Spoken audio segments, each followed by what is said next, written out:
y estaremos leyendo el verso 1 y verso 2 del libro de Apocalipsis, capítulo 13. A la letra dice así la santa palabra de Dios, de la siguiente manera: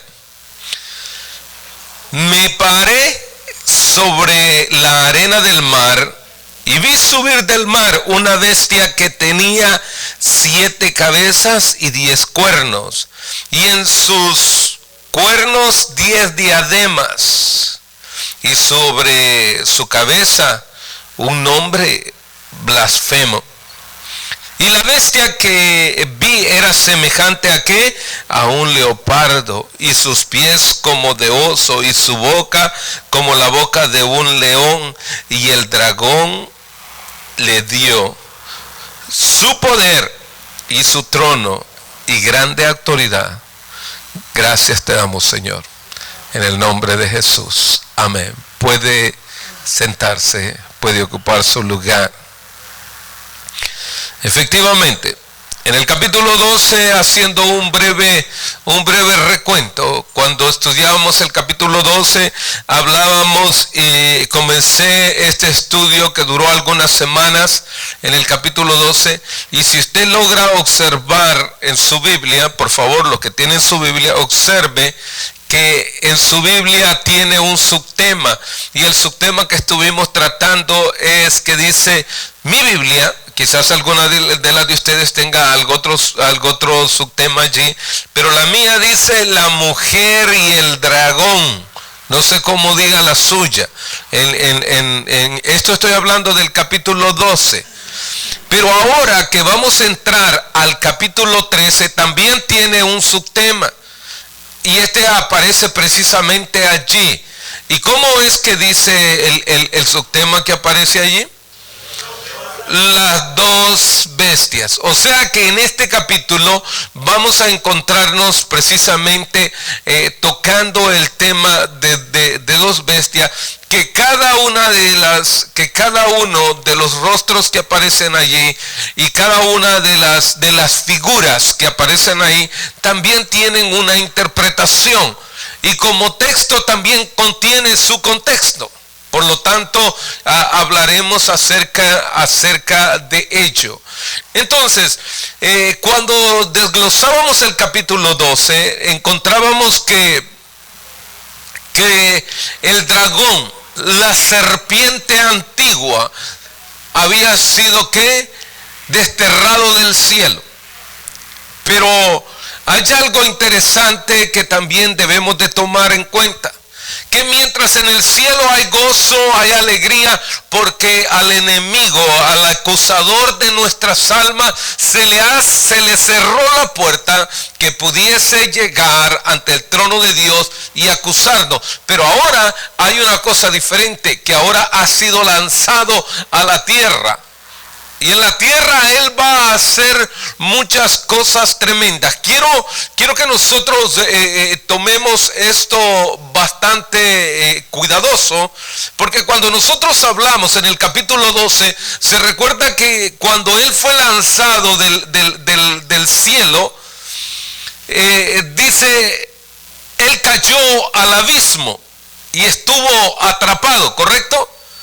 Estuvo atrapado por un periodo de tiempo, y entonces parece que hay paz en la tierra, pero tengamos cuidado, porque no va a ser un largo periodo, porque después Él va a ser, ¿qué dice? Desatado. Y entonces cuando Él salga en la última etapa que Daniel profetizó, ese momento, esos últimos 3 años o los 3 años y medio o los 42 meses restantes, va a ser crítico para la tierra. Porque Él va a tomar una postura, y aquí precisamente el capítulo 13 y el capítulo 14 vienen a hablar precisamente de lo que Él va a hacer y el daño que va a causar a la tierra y a todos los que en la tierra habiten. Ahora, aparentemente, es aquí donde vamos a notar algunas cosas interesantes, donde la humanidad entera, en ese preciso momento, o va a renegar con Dios y va a buscar congraciarse con el enemigo de nuestras almas y con el que completamente esté como anticristo y se vuelva seguidor de ellos, y entonces se pagará la consecuencia. Porque en este periodo quiero acentuar algunas cosas principales.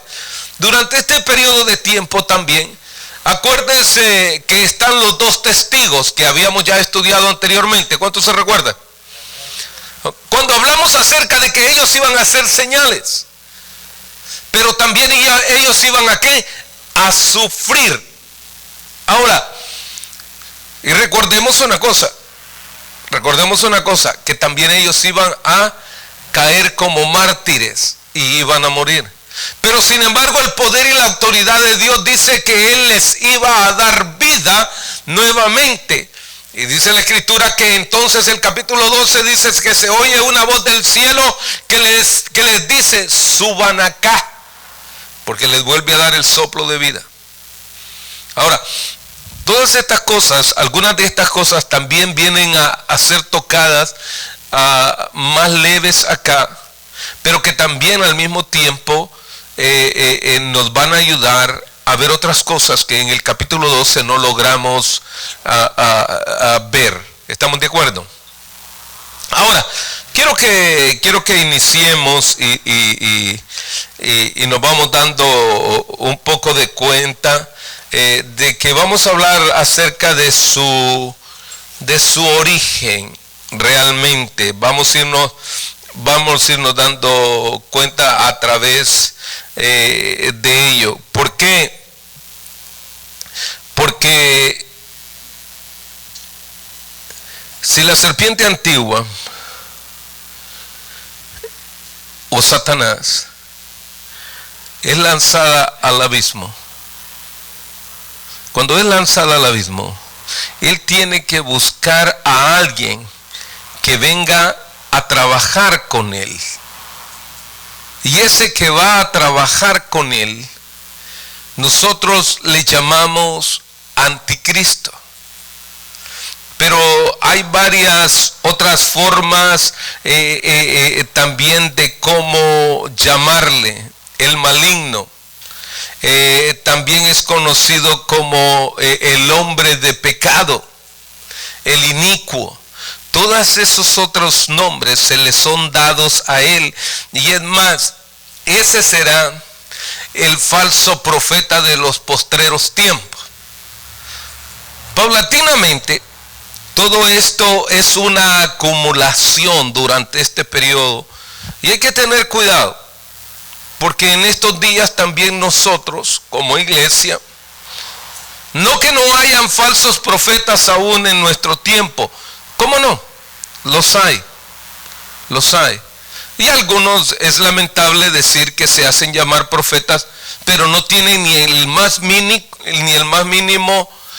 mínima consagración, ni el más mínimo conocimiento de la palabra.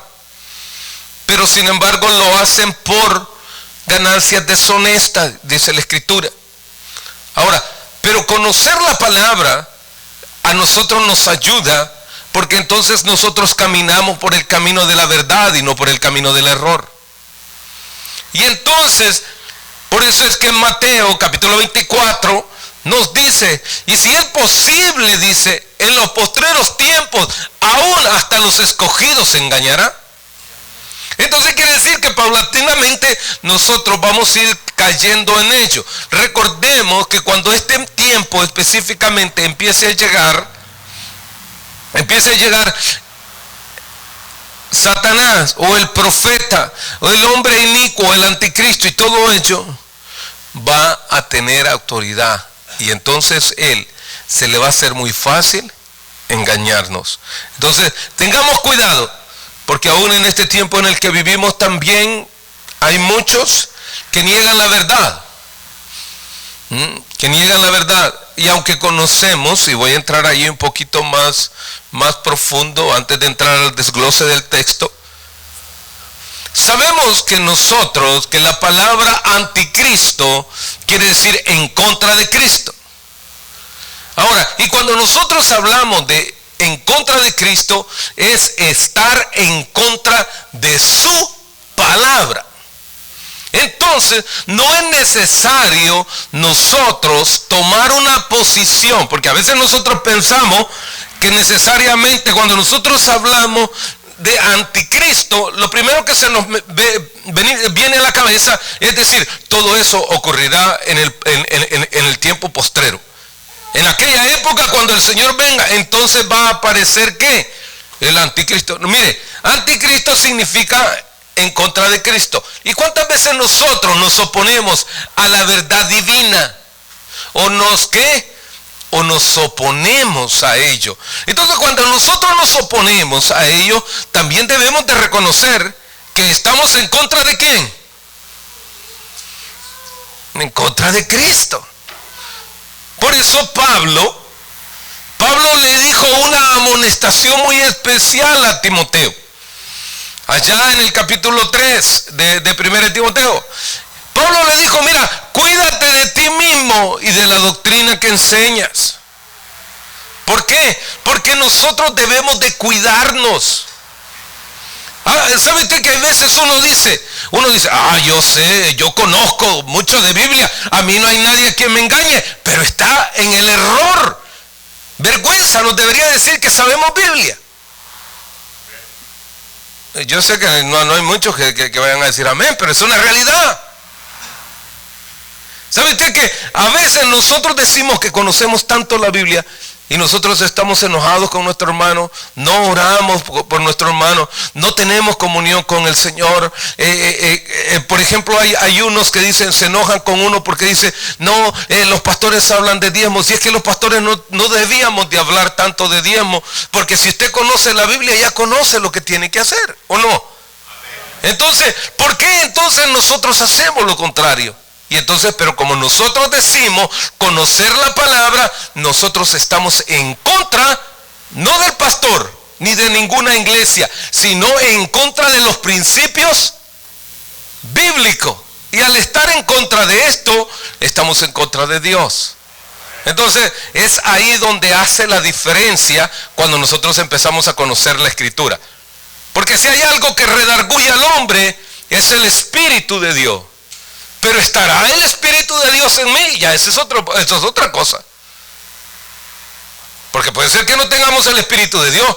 Puede ser que esté un espíritu de rebelión, o sea, en contra, un espíritu de división, un espíritu de enojo, un espíritu de contienda, y no el Espíritu Santo de Dios en nuestras vidas. Por eso es que quise tocar todo esto, porque vamos a hablar precisamente acerca de lo que él precisamente viene haciendo. Y hay algo interesante entre medio de esto, es que verso número 1 del capítulo 13, y dice de la siguiente manera: y vi subir, dice, me paré sobre la arena del mar y vi subir una bestia que tenía 7 cabezas. Primero, quiere decir que acá en esta ocasión precisamente Juan, la Biblia lo está describiendo. La Biblia lo describe y dice, y me paré sobre la arena del mar. Ubiquémonos un poquito. El escritor se encuentra en la isla de Patmos. Ahora, él dice, literalmente él se pone en pie, y no hay mucho que argumentar de acuerdo a la gramática. Él literalmente está diciendo, se puso sobre sus pies en la arena del mar. Pero hay algo que sí viene a tomar cuidado, porque él dice, él vio hacia el mar. Ahora, y según algunos, y aquí van a entrar muchas cosas que tienen que ver con teorías, y no crea en las teorías de los hombres, porque es aquí donde queda a juicio nuestro cuál teoría nosotros logramos entender mejor. o comprender mejor. Aquí no se trata del pensamiento del expositor, sino que es lo que nosotros podemos ver, que es lo más claro en el conocimiento. Juan en ese momento toma y se pone en pie y está viendo hacia el mar. Y si algunos eruditos o algunos historiadores dicen que él es probable que esté viendo hacia Roma.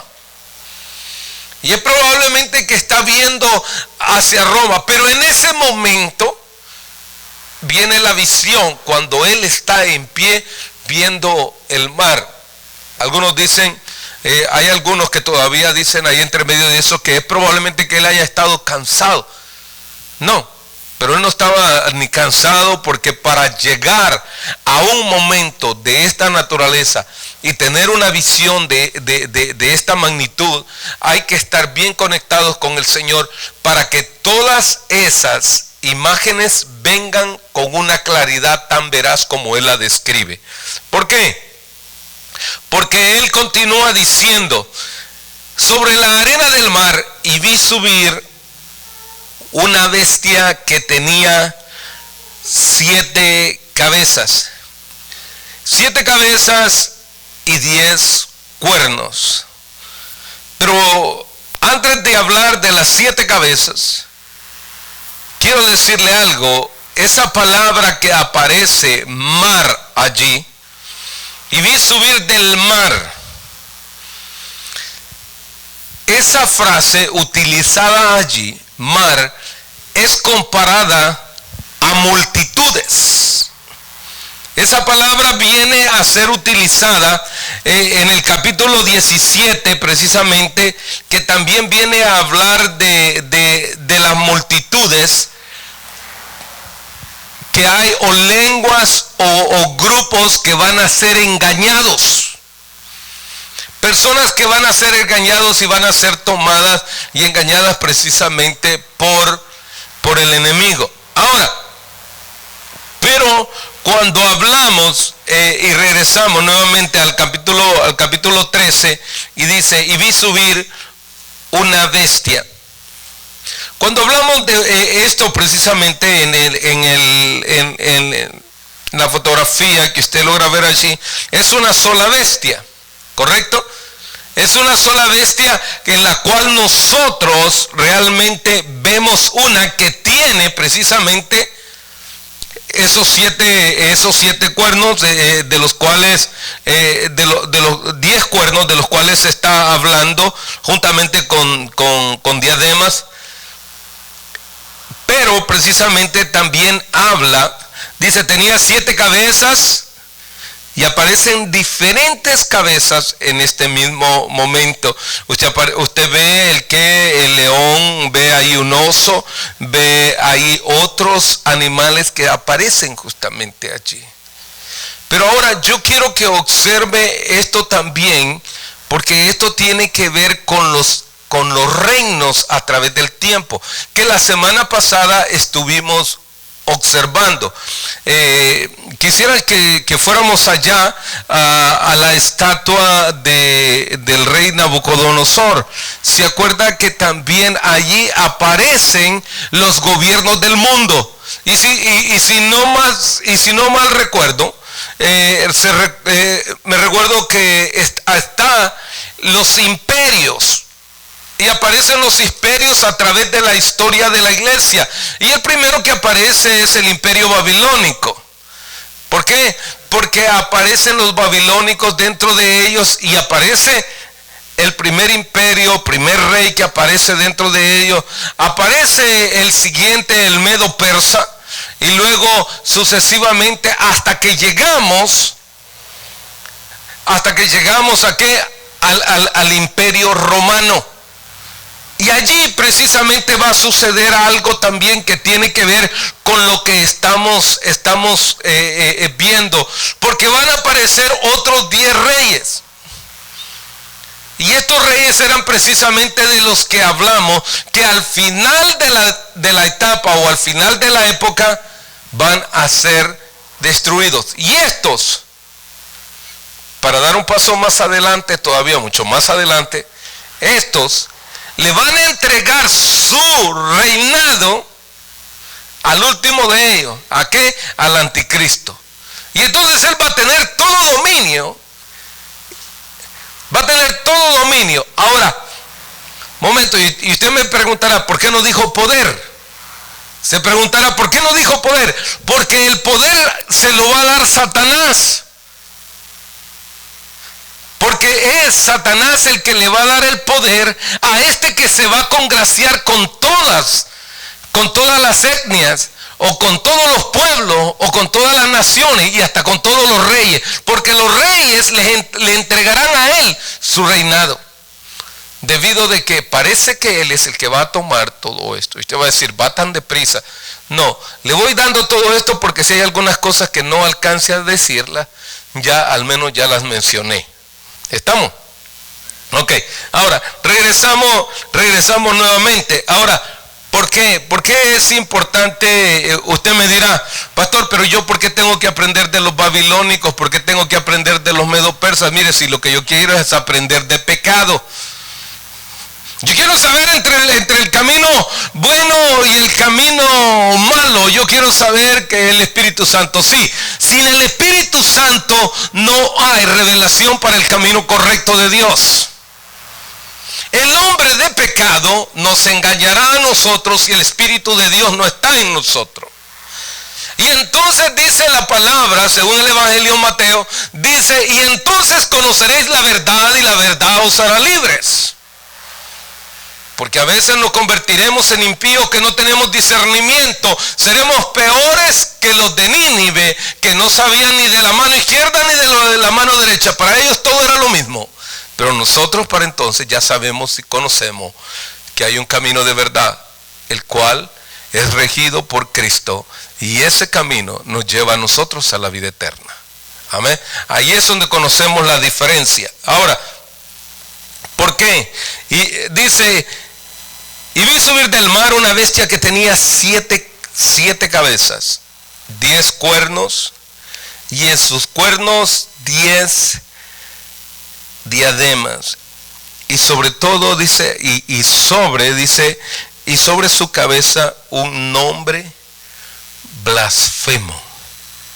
Entonces uno, cuando se imagina ese momento, uno quiere que diga algún nombre, algo que diga ahí en su corona, alguna maldición o algo en contra de Dios.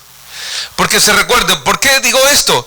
Porque cuando nosotros nos remontamos al Antiguo Testamento y nos vamos a Éxodo, se recuerda que en la diadema que los sacerdotes en el Antiguo Testamento tenían ¿qué? Una palabrita aquí también en su diadema, y en la palabrita que ellos tenían allí era santidad a Jehová. O sea, pero aquí hay una diferencia.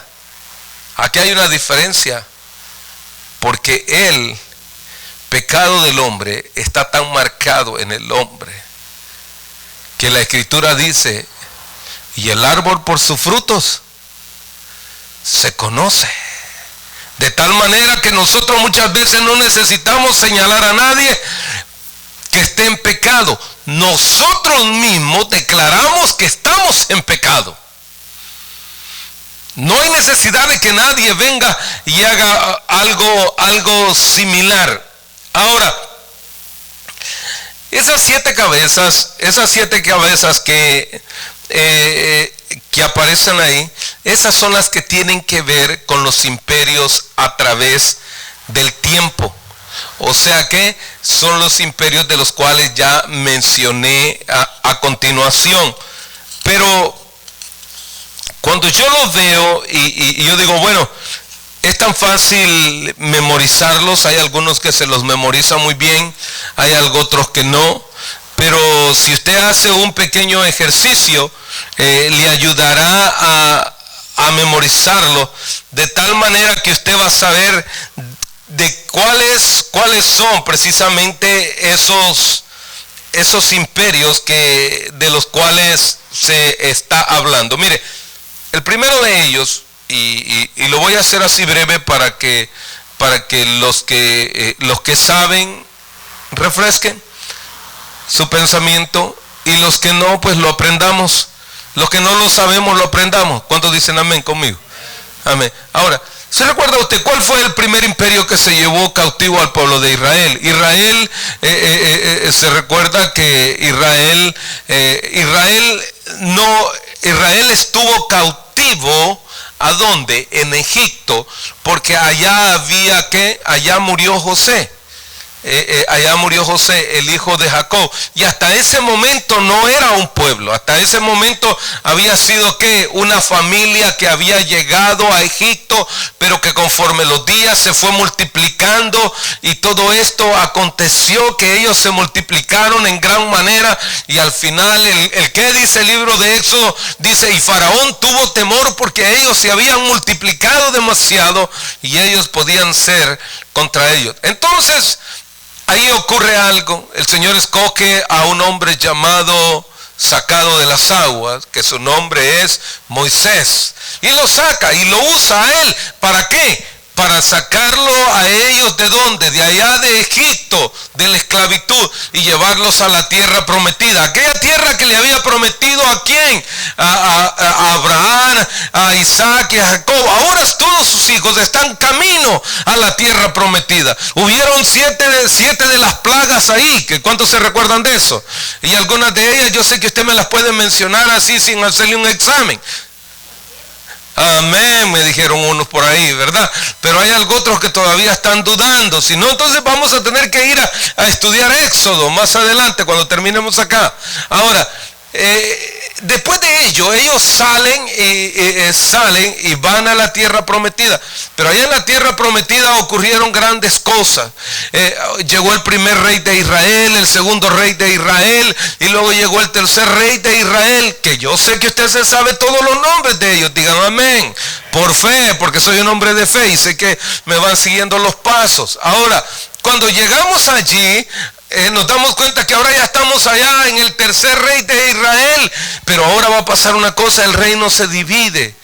Pero en cuanto se divide el reino, son llevados cautivos. Y entonces, unos son llevados cautivos, ¿por qué? Por los babilónicos, y otros por los asirios, que fueron de los que yo acabo de mencionar. Pero también aparece otro imperio grande, que también es los medo-persas. Y estos también de igual manera fueron establecidos a través de la historia, y vienen aparentemente a liberar al pueblo de Israel. Es simplemente que cambiaron de nuevo imperio que los gobernaba a ellos. Pero los medo-persas también fueron fueron también conquistados por los otros, que son los griegos. Y llegaron los griegos y los conquistaron. Pero ahora, precisamente, ya con los griegos aparece también otro. Y por los griegos, acuérdense, y dice que aquí estaba aquel gran hombre, aquel hombre llamado Alejandro el Grande.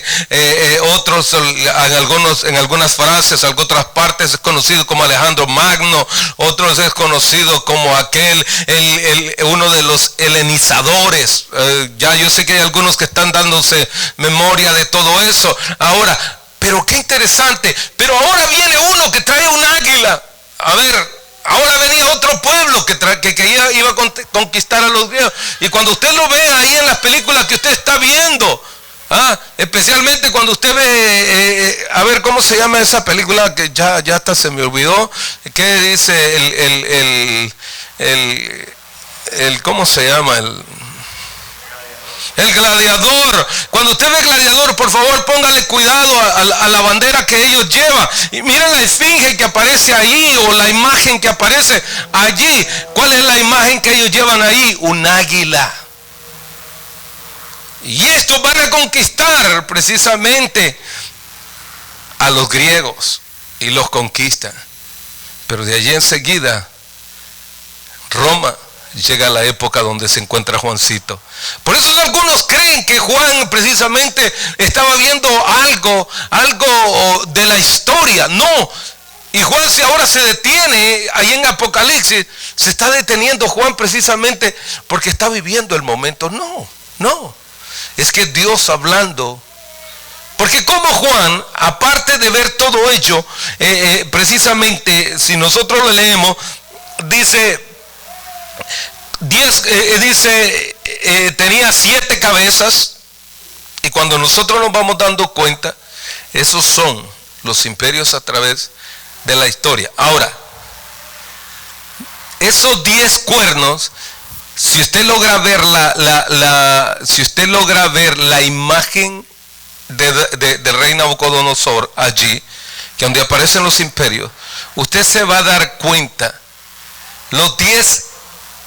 esos 10 cuernos que aparecen allí, que también Daniel los va a mencionar en otro momento, ya voy a llegar allá, eso lo encontramos en el capítulo 7, pero los 10 dedos, yo quiero entrar allí, porque los 10 dedos precisamente está hablando de eso mismo, de esos 10 reyes que existen, y algunos de ellos todavía sobreexisten hasta nuestros días. Y usted va a decir, pastor, ¿cuáles? Por ejemplo, allá nosotros encontramos el rey de España, porque hay lugares que todavía conservan los reinados. España es uno de ellos, y los otros más también, pero todos ellos, algunos de ellos ya desaparecieron sus reinados, otros de ellos todavía están en vigencia.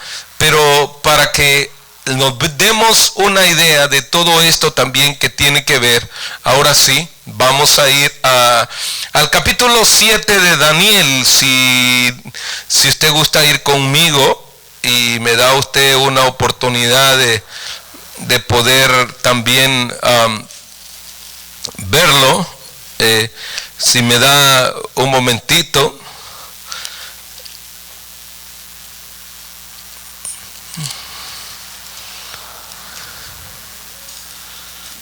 Y en el capítulo 7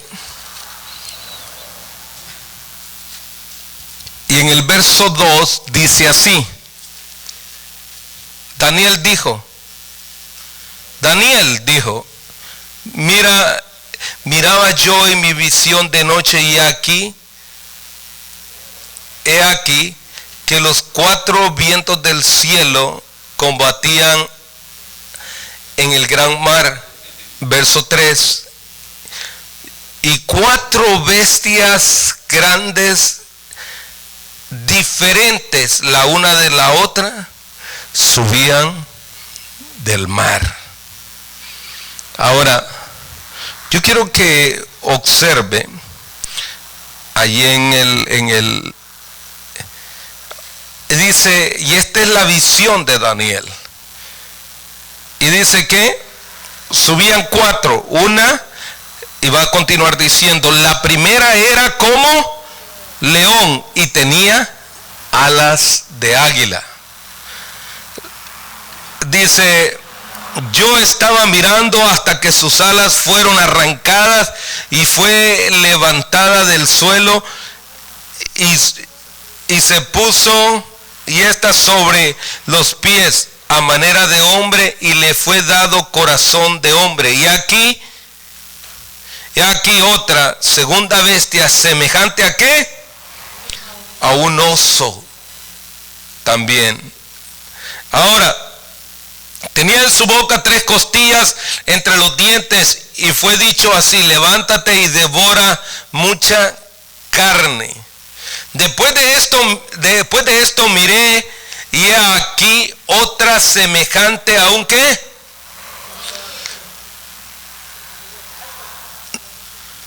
A un leopardo, con 4 alas de ave en sus espaldas. Tenía también esta bestia 4 cabezas, y le fue dado el dominio. Después de esto miraba yo en las visiones de la noche, y aquí una 4ª bestia, o sea que todavía venía una más. Y esta precisamente es la que dice, una 4ª dice, y aquí una 4ª bestia espantosa y terrible, y en gran manera fuerte, la cual tenía unos dientes grandes de hierro, devoraba y desmenuzaba, y las sobras aullaba con sus pies, y era muy diferente a todas las bestias que vi antes de ella, y tenía 10 cuernos. Ahora, esos cuernos que aparecen ahí, aparecen en la visión que tiene también ¿quién? Que tiene Daniel. Pero hay algo interesante en medio de ella, que dentro de ellas, cuando regresamos a Apocalipsis, yo quiero que conserve todas esas imágenes en su cabecita por un momento, porque si usted se da cuenta, también esto tiene un simbolismo de imperio, una identificación de cuando los imperios en aquella época avanzaban hacia la conquista. En otras palabras, de qué manera cada uno de ellos fue entrando a la conquista. Los medos persas tenían también su identificación con cada una de estas imágenes, el oso, y cada uno de ellos que identificaba con cada uno de los imperios en esa época. Pero yo quiero regresar a Apocalipsis. Porque el tiempo sigue avanzando y parece que no estoy diciendo nada, pero esto es mucho y espero que usted se lo esté gozando. Ok, ahora, en el verso 2 del capítulo 13, dice así: y la bestia que vi era semejante a un leopardo, y sus pies como de oso, y su boca como la de ¿qué? De un león. Y el dragón le dio ¿qué? Dice, mire lo que dice el texto. Dice, y el dragón le dio poder, de su poder. Ahora, ¿quién es este dragón? Si usted regresa a la imagen anterior, usted se va a dar cuenta que hay un dragón, y ese dragón es conocido como la serpiente antigua, o es conocido como Satanás. Ese está dando poder. Ahora, ¿a quién le está dando el poder? Ahora, es allí donde el mismo texto, no la interpretación mía, nos va a dar con claridad a quién le está dando ese poder. Dice, semejante al leopardo, y sus pies como de oso, su boca como león, y el dragón le dio su poder y su trono y gran autoridad. Ahora, sabe que acá mismo me voy a adelantar un poquito más, y después vamos a analizarla de una forma mucho más rápido. Dice, vi una de sus cabezas como herida de muerte. Esa frase que aparece ahí, como herida de muerte, es lo que quiere decir que, en otras palabras, él estaba acá, muerto por completo, y va a resucitar. De tal manera que el enemigo de nuestras almas en el postrer tiempo, el anticristo, llegará a una crisis similar, de tal manera que él parecerá que está muerto y va a recobrar la vida, ¿para qué? Para que le adoren, para que todos caigan rendidos a sus pies. Pero esto no es nada todavía. ¿Por qué? Porque es ahí donde se cumple lo que dice el capítulo 24 del Evangelio según Mateo, y entonces digan, ¡ay de aquellos! Tenéis cuidado, tengan cuidado cuando digan, ahí el Cristo. Es precisamente de esto que está hablando. Porque en el postrer tiempo, Él recobrará su vida, y entonces todos pensarán que Él es el Cristo. Y si es posible, hasta a los escogidos se engañará. Es por eso que es importante conocer la palabra. Es por eso que es importante tomarnos un momento y meditar en estas palabras. ¿Para qué? Para que en el postrer tiempo no cualquiera venga y nos engañe. A veces hay quienes que quieren contradecir contra ustedes. Y a veces los quieren poner en cuestiones polémicas. Nada menos alguien me comentaba este fin de semana con respecto a una enseñanza que le habían dado. Mira, hermano, yo le voy a decir, y era precisamente, y perdonen que haga este paréntesis, y era precisamente acerca de la ley.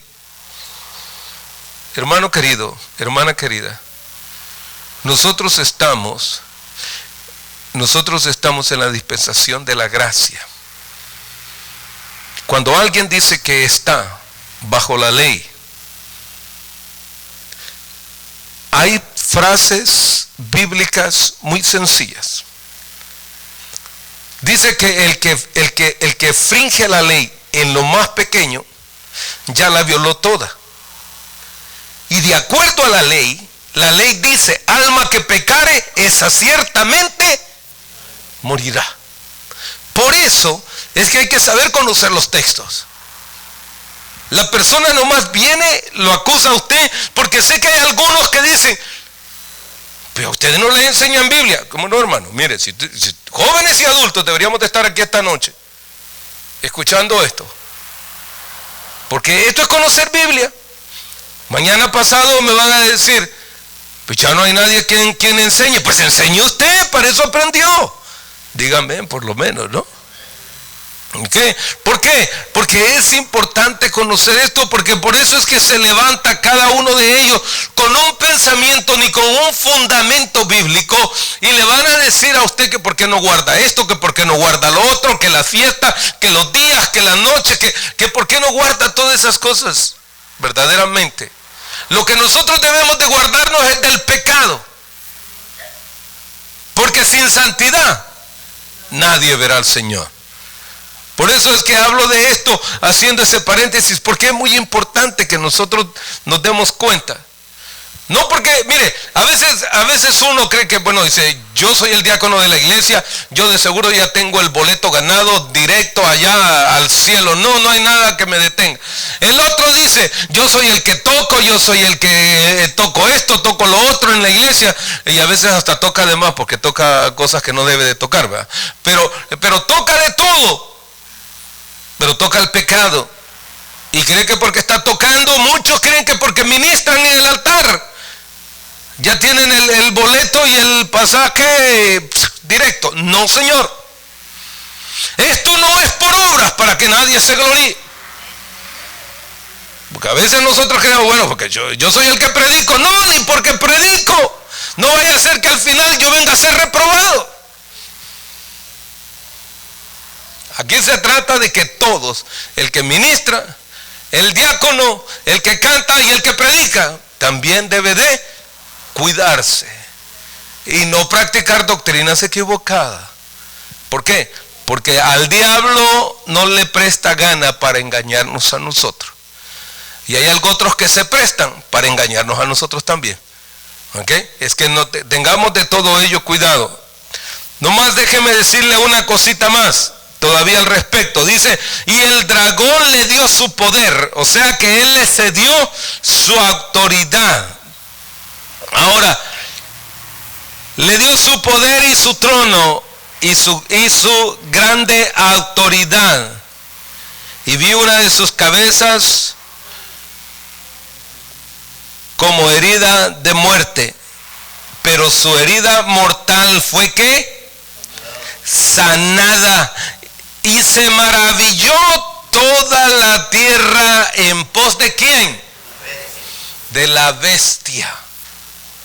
Ahora se da cuenta, aquí no está hablando, ahora vamos a identificarlo, aquí no está hablando del dragón, de la serpiente antigua. Aquí dijo claramente bestia.